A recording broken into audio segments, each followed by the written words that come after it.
Welcome to Finding the Fire. The fire inside is what drives us. Left unattended, it can burn out of control. In Finding the Fire, Cindy Jacobson speaks with guests, telling stories of trauma and triumph. In sharing our experiences, we find connection and understanding. Join her now as we burn through the walls of separation. Get ready for Finding the Fire, and let's find your spark. Okay, we're not talking yet. I think we're on now. We are on, yes. Hello, everybody. Hello. We are doing something totally new today in the studio. We have a cute little guest here. What's your name? You know my name. But can you tell those people out there, because they don't know? My name is Camry, and Cindy is my mom. Yes, this is my little girl. And Cammie is joining us via Skype because she is out on the East Coast in Florida doing some amazing work over there. So we're so excited that we could Skype her in. Technology is amazing. Sean is amazing in this podcast studio. I can't tell you how awesome this is to just be able to come in here and have it all work like this, like magic. He's the magic maker. Yes, he is. It's like magic. We can see Cammie. So, yeah, today, wow, it's a big day. So I brought sorry, this is going to be confusing with Cammie and Camry. It's going to be like a tongue twister. Oh my goodness. We brought Camry in today just to share, if she feels comfortable, it's up to her, but if she wants to share a little bit about what she's going through, because Camry, see, there I did it. Cammie and I have talked a lot about, struggles that people deal with, and that's what our podcast is all about. And we've mentioned it, we've touched a little bit that my daughter's struggling with some suicide thoughts sometimes, and that her dad committed suicide, and there's, it's just kind of a word in the household because it's pretty prominent in the family. We have some other family members that are feeling the same thing. So, and at her age, it's not talked about, and people want to ignore it or brush it under the rug. And I think it's very important that we give kids a voice, that we let the kids speak up and tell it from their side, because as a mom and as a parent, we want to fix it. We want it to go away. But really giving them a voice behind it and what they're going through and what would help them is, I think, super important. So thank you, Camry, for coming on and being so brave. So brave. Yeah. And Cammie is a good friend of ours, so we're glad that she was able to Skype in and talk to us too. But so Cammie, this is going to be okay. I'm going to look at you up there on the screen. Hi, this is so exciting. I love it. I love it. So, yeah. Do you want to tell us quickly what you're doing over there? We'll go into it more later, but tell us what you're doing to change the world. So, I'm here in Tampa, and there's a not huge, it's medium-sized networking group, but it's really high-level executives and world leaders, and there's some really cool people here to get the word out about human trafficking in America. So I'm here I'll present this afternoon.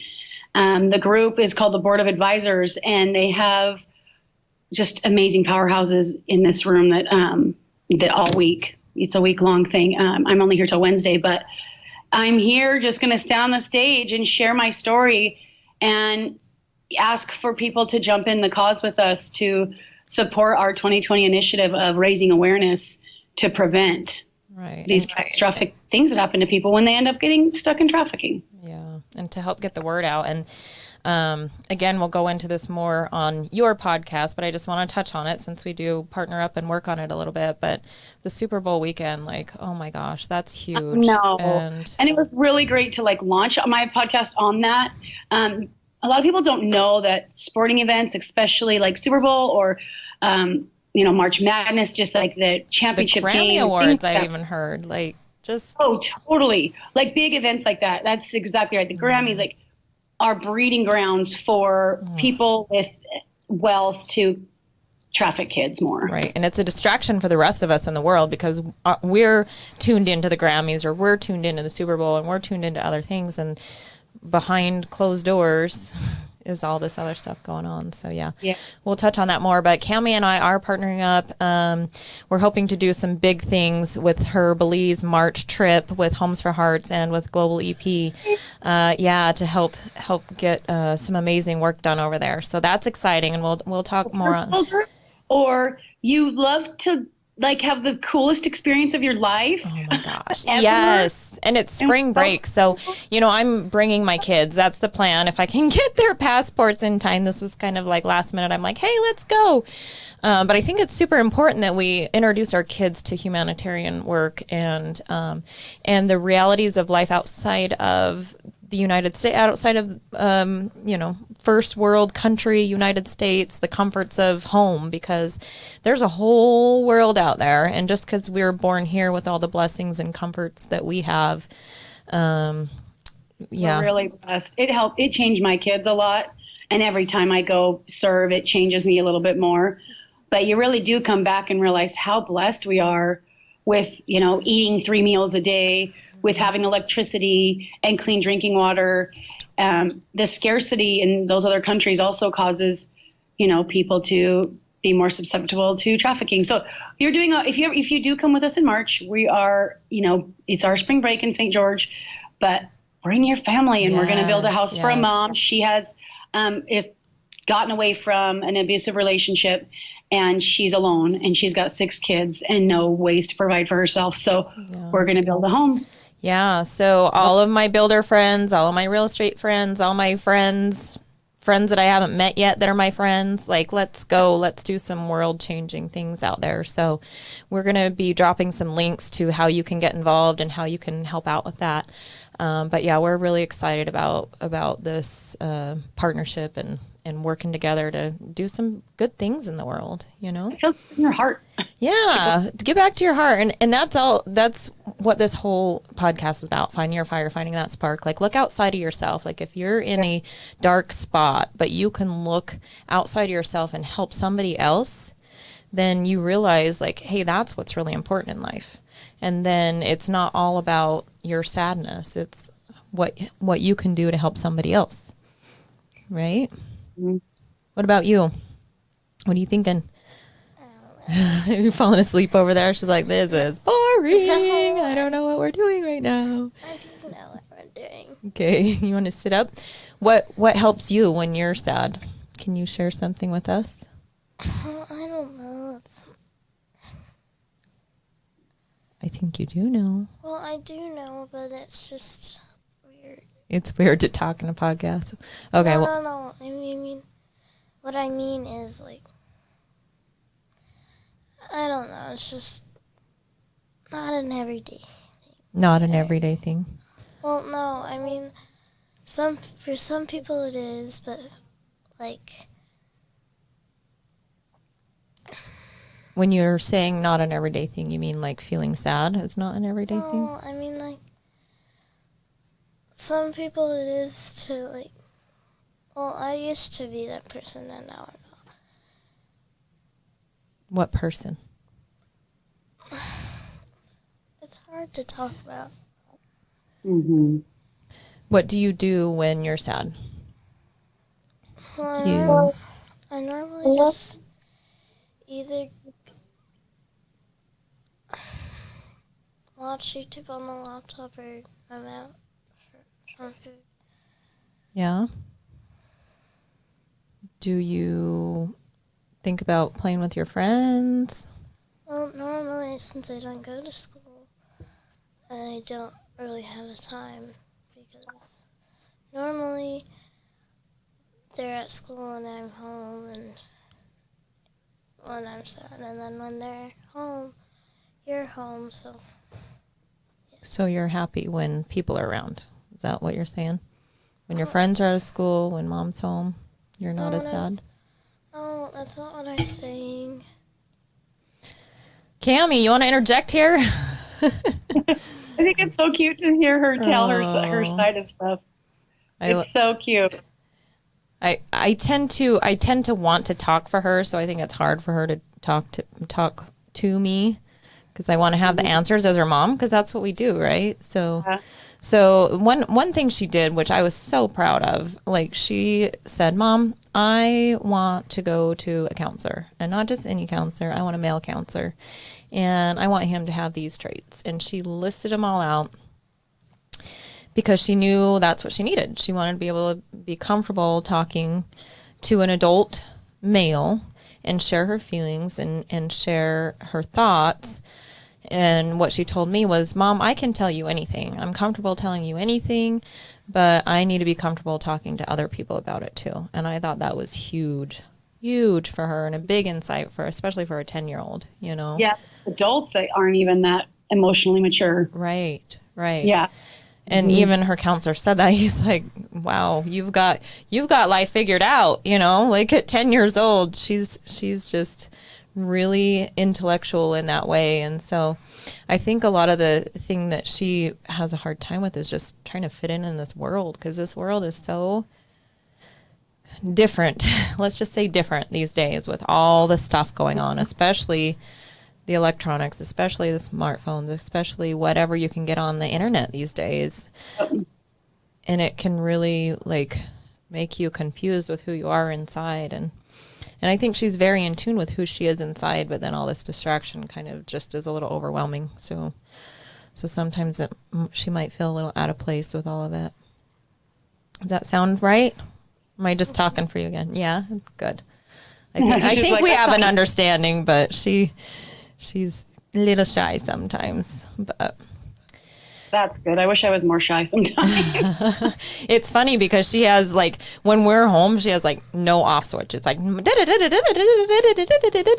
like talk nonstop, which I love. It's very fun. But then we get around other people and it's like, and I was just like that when I was little, like her. I remember hiding behind my mom.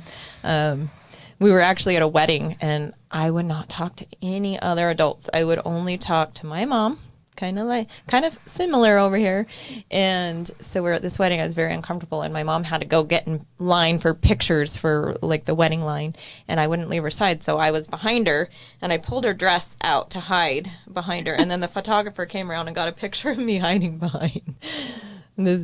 Anyway, her well, for moms that will watch over you too, though, like I watch the way you are with her. She's able to help, like you can help guide her through this confusing time. Imagine, you know what I mean? Yeah. She didn't have you, so well, she's kind of hiding behind your dress too. Yeah, she is a little bit. She's hiding behind there, but yeah, I'm glad she has good communications with me, and I'm glad I'm open to it, you know, because I wasn't in the past, and I've seen other people that aren't open to it and don't want to talk about it when they have family, especially children going through it. They're like, oh, they're not talking about it right now. They're playing sports. They seem fine. But that's a big thing that she says to me is, Mom, I act like I'm fine and I'm having fun. I'm with my friends having fun. I'm playing, having fun. I'm with the family talking, having fun. But it's still there. So you can't just think it's gone if they're having fun and happy and not talking about it, because oftentimes the happiest people are the saddest inside, you know. Like look, it's a lifelong skill to talk about, like to talk about what's bothering you, or just different thoughts. Like even as an adult, it's still a struggle to like talk about what's really bothering you. So right, get down to what's true for you, you know, because we want to shelter. And she'll even say, Mom, I don't want to say to you because I don't want you to be sad, because I know you want me to be happy inside. Yeah. And that's hard to hear. And, you know, of course I want to be happy, but I want to know what's going on with her too. So we have those conversations for sure. And she has other people she can talk to and feel comfortable with, which is good. But yeah, just back on we touched on sometimes the people that portray to be the happiest or the saddest inside. Like think of like Robin Williams, you know, like he made the world laugh. Like he was one of my favorite actors, still is. But always being funny, always trying to make sure everybody else was happy, everybody else was taken care of. And that reminds me a lot of Kemry and her dad too. Like Cody, her dad was always just funny and always making other people laugh and always checking on them and always baking cookies and lasagnas and sharing with friends and always checking on other people, to make sure they were okay, because internally there was something not okay inside of them that they don't want to talk about, Yeah. So like arming Camry now with these resources and a voice is huge. A lot of people never ever feel heard or listened to. So Right. Or able to share and feel safe to share that they need help or that they don't feel safe inside.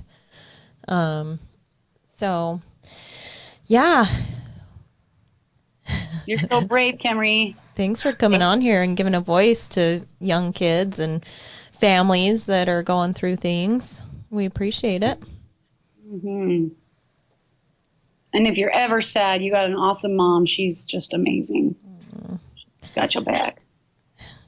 I think she's one of the first things that came out when she was struggling was anxiety. Like, it presents in all these different ways, and it was last school year, and she started getting really anxious that whenever I wasn't in her presence, in her view, that I was gonna die. Yeah, like something would, you'd go away. Mm-hmm. Yeah. And I mean, for her age, especially, because, in death in our lives is very real. Like, she lost a brother before she was actually born. But we have pictures of him. We know about him. She knows she has a brother. So, and then her dad when she was not quite 2. And so that age last year was a real age of a shift in mentality for kids. And before that, they have what they call magical thinking. And magical thinking means it's like, okay, I have a dad in heaven, I have a brother in heaven, but they might walk in the door tomorrow. I don't know. That's just kind of how their brains work. And then between like 8 and 10 years old, maybe 11, it kind of shifts to the black and white of the reality of how life is. And they realize, oh wait, they're not going to come back. I'm not going to be able to see them again physically in this lifetime. I'm not going to be able to hug them, and they're not going to walk through that door. So when that reality came in with her, she started doing a lot of crying about her dad that had passed away, and that was different for me and hard for me, because I thought, my older 2 were always on the radar because they were older. They remember more of Cody than she did. So I was like, she's going to skate by with no worries. But she actually feels more ripped off because she doesn't have those memories. And she's really sad that she doesn't have physical memories. She has pictures and we talk about them, but she's like, I don't get to remember him, and it's not fair that you guys get to remember him. And so it's, things we have in our head. Like, this last week I got to go to the Special Forces Ball, and there was so many fallen soldiers that we were remembering. And just, I've been thinking about that when they leave your life, what then? Like, like, I believe in angels, and guardian angels will help you along the way, that, but it is not easy. We saw, people, women and men that have lost their spouse in war, and they were going to do a selfless thing, and they ended up sometimes even committing suicide afterwards because of what they'd seen, right? Mm-hmm. And so it's just something that actually plagues a lot more people than we might realize. Right. So you being willing to share your story, Camry, is really, really brave. It can help someone else maybe not feel so sad. Yeah. I like that you brought up the fallen soldiers and people coming back from war and like actually committing suicide after war. That's huge. It's huge with our veterans. PTSD is huge in that field. But PTSD, like, I don't know that a lot of people realize PTSD isn't strictly for veterans. PTSD happens to all of us. Mm-hmm. I suffer from it. Camry suffers from it, and it's a real thing. And so if we can get to the core of it and talk about it and talk about what's really bothering us, that's really going to help, instead of just pretending on the outside that everything's okay and distracting ourselves, numbing ourselves out. In fact, Kimry will even use those words because we know that that's what we do with TV and with, I mean, as adults, there's alcohol, there's gambling, there's pornography, there's all kinds of things that you can numb out to, but there's actually good things you can numb out to too, you know. There's reading books. I know they're like I get addicted to reading books, and it's like, oh, okay, I've got to stop this because it's taking all my time and attention. And I mean, books are good, right? Learning and depending on what you're filling your brain with. But some other things that I know to numb myself out instead of feeling would be vacations. I love to plan family vacations and always like, what's the next one? And then plan out every detail and know every stop along the way, and that's fun, right? And it's a good distraction, but it's still a distraction. It's still numbing out unless, you know, you're really realizing what you're doing. And check in with yourself, be real, be open. Yeah, for sure. For sure. Turn on your circle. Yeah. So yeah, you just check, make sure what you're doing is really healthy and not just a way to numb out from the realities of life. And I think we all do that, especially in this society. Like, there's so much going on all the time. We have to have healthy outlets for sure. Hiking and books and vacations. Like, you have to have exercise. There's so many healthy outlets too, but definitely still check in with yourself and don't just keep yourself so busy with exercising every day and hiking every day and vacations every week and books 3 times a day. Because, man, like my queue on my Audible, if you saw that. But I've actually realized that even recently for myself. I'm like, oh, I'm doing all these things that are good for me. They're healthy, but it's still kind of taking my attention from the pain points in life, which we all have. So let's address those. Don't address them, then eventually it's going to blow up. Right. So we want to definitely address the pain points in life, even though they're uncomfortable. But yeah, so saying why you're sad or how you're sad or what you do when you're sad, it's good to talk about it, even though it doesn't feel nice right then. Yeah. I have a lot of friends that when I open up to them, I find out they're in the same place going through the same struggles. And they're like, oh my gosh, I've been going through this for this long and I don't dare talk to anybody about it. I'm like, why is it our society has deemed that we can't talk about things that are bothering us? We have to pretend everything's good all the time. And it's not true. Like, the realities of life is life. You know, there's ups and downs, there's good and there's bad, and there's all the in between. And we like to do our Instagram worthy posts of we're on a beach, you know, having a great time. But what about the opposite, you know, because the opposite's true too. And then when we do, like, you can either get shamed for airing all your dirty laundry, which is not really what you want to do either. It's not like you want to go on there and bash things. But if you are on there and saying like, hey, I'm having a bad day, and people are like, hey, well, let's go for a hike, that's amazing. That's a great way to or if someone comes to your mind that you're thinking about, message them, text them, call them, because maybe they just needed, you know, a little pick me up. Yes, that's huge. If you really tune into that and like, hey, Cammie just popped in my head for no reason at all, completely out of the blue, like, shoot him a text and say, hey, how are you? And I have friends like that all the time. Like, they're just like, hey, I don't know why, but you just came into my head. How are you doing? And usually in that moment, it's like, well, you know what? This just came up for me, good or bad. Like, it just came up for me, and it aligned with that person that called right then. And it's amazing. I love it when we tune into ourselves and tune into energy and tune into our thoughts and not distract them. Be like, hey, so-and-so, I just thought of so-and-so. Yeah, it's so easy to distract ourselves. But yeah, check in on your friends, check in on your happy friends, check in on your sad friends, check in on all of them.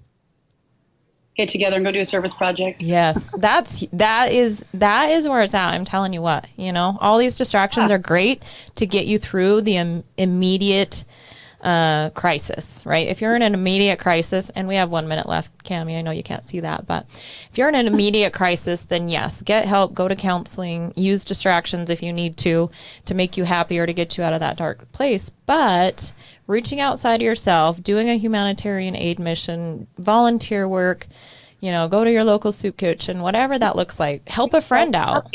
Yeah. Yeah, that really, really sparks that fire inside of you, and realizing like there's just so much more, so much more out there.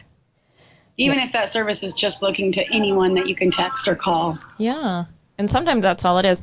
Like when I'm in my worst moments, like I feel really sad. I'm like, I wish somebody would reach out to me. Instead, what I do is I reach out to them. I'm like, nobody knows I'm suffering, but I'm going to go give flowers to somebody that comes to my head, and they'll be like, oh my gosh, I needed these right now. Thank you so much.